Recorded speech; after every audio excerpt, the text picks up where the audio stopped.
जिस दिन तक इस धरती पर ख्वाजा मईनुद्दीन चिश्ती रहेगा, जिस दिन तक इस धरती पर निजामुद्दीन औलिया रहेगा, जिस दिन तक इस धरती पर कुतुबुद्दीन काकी रहेगा, जिस दिन तक इस धरती पर मुजद्दिद अल-फिसानी रहेगा, जिस दिन तक इस धरती पर फुरफुरा पीर मुजद्दिद ज़मान रहेगा, जिस दिन तक इस धरती पर हाजी इमदादुल्लाह महाजिर मक्की रहेगा, उस दिन तक मुसलमान इस धरती पर रहेगा।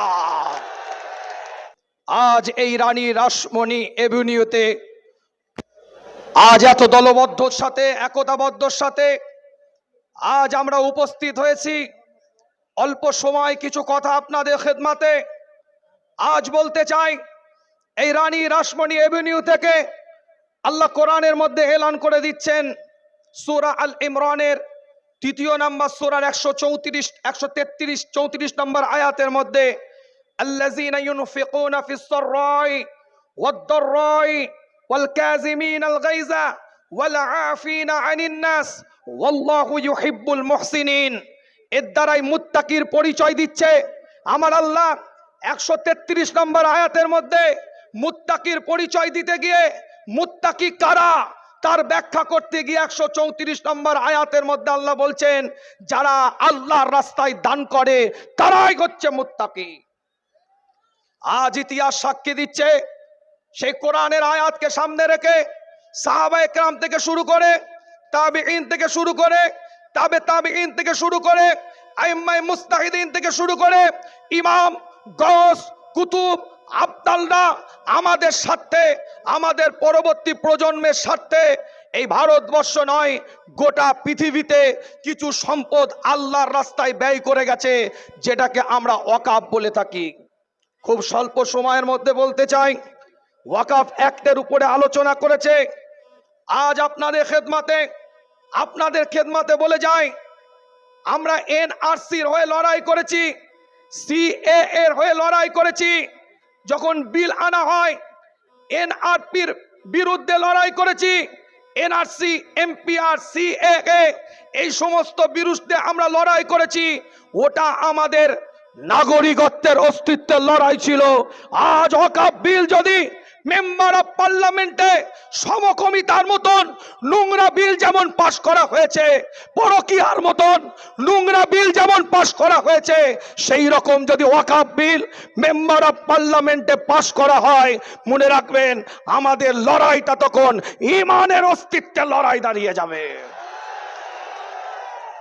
আজকে ছোট্ট করে বলি, এই কলকাতার বুকে মোহাম্মদ আলী পার্কে ইতিহাস সাক্ষী দিচ্ছে। আজ বলে যাই, আমার দাদাজান মোহাম্মদ আলী পার্কের বুকে দাঁড়িয়ে ফুরফুরা শরীফের গদ্দিনশীন পীর আব্দুল হাই সিদ্দিকী রহমাতুল্লাহ আলাইহি ঐতিহাসিক একটা উক্তি করেছিলেন, স্বাধীনতা মানবতা দুটি কথা, যে স্বাধীনতায় মানবতা নাই সেই স্বাধীনতা মূল্যহীন। আজ বলে যাই আপনাদের খেদমতে, ভারতবর্ষের বুকে আমরা দাঁড়িয়ে আছি।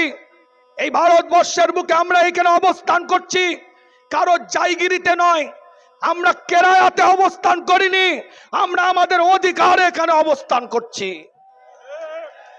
जिस दिन तक इस धरती पर ख्वाजा मईनुद्दीन चिश्ती रहेगा, जिस दिन तक इस धरती पर निजामुद्दीन औलिया रहेगा, जिस दिन तक इस धरती पर कुतुबुद्दीन काकी रहेगा, जिस दिन तक इस धरती पर मुजद्दिद अल-फिसानी रहेगा, जिस दिन तक इस धरती पर फुरफुरा पीर मुजद्दिद ज़मान रहेगा, जिस दिन तक इस धरती पर हाजी इमदादुल्लाह महाजिर मक्की रहेगा, उस दिन तक मुसलमान इस धरती पर रहेगा।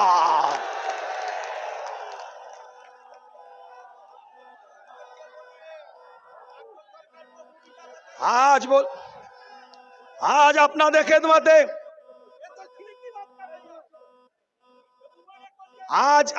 খেদমতে বলে যায়, ছোট্ট করে বলে যায় আপনাদের খেদমতে, আল্লাহর ওলিদের খেদমত জড়িয়ে আছে। আজ বলে যাচ্ছি আপনাদের খেদমতে, আজ ওয়াকফ বিল যেটা আনতে চলেছে, আজ ওয়াকফ বিল যেটা আসতে চলেছে, এই ওয়াকফ বিলের বিরুদ্ধে আমাদের লড়াই থাকবে। এটা আমাদের ঈমানি অস্তিত্বের লড়াই। তার জন্য আমাদের একতা হতে হবে, দলবদ্ধ হতে হবে, একটা প্ল্যাটফর্ম তৈরি করতে হবে। ওয়াতাসিমু বিহাবলিল্লাহি জামিআ ওয়ালা তাফাররাকু, একটা প্ল্যাটফর্মে দাঁড়িয়ে এক সুরে আমাদের জবাব দিতে হবে।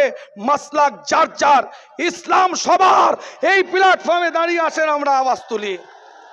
সংক্ষেপ কথা, বিস্তারিত কথা বলে আপনাদেরকে কষ্ট দেব। একটাই কথা বলে যায়, আজ ভারতবর্ষের বুকে ওয়াকফ আইন আসতে চলেছে। মেম্বার অফ পার্লামেন্ট থেকে অনুরোধ করব, যে সমস্ত সাংসদেরা মেম্বার অফ পার্লামেন্টের বুকে আমাদের জনপ্রতিনিধিত্ব করছেন, আমাদের হয়ে নেতৃত্ব দিচ্ছেন, আপনারা জনপ্রতিনিধি আমাদের, আপনারা আওয়াজ তুলুন ওখান থেকে, আপনারা কথা বলুন ওখান থেকে, এবং এই রাজ্যের বুকে যত ওয়াকফ সম্পদ আছে, এই সম্পদগুলোকে যথাযথ যেন ইউটিলাইজ হয়, সেটাও আপনার আমাদের প্রত্যেকের দেখার দায়িত্ব আছে। আল্লাহ আমাদের সকলকে কবুল করেন, সকলে বলেন আমিন।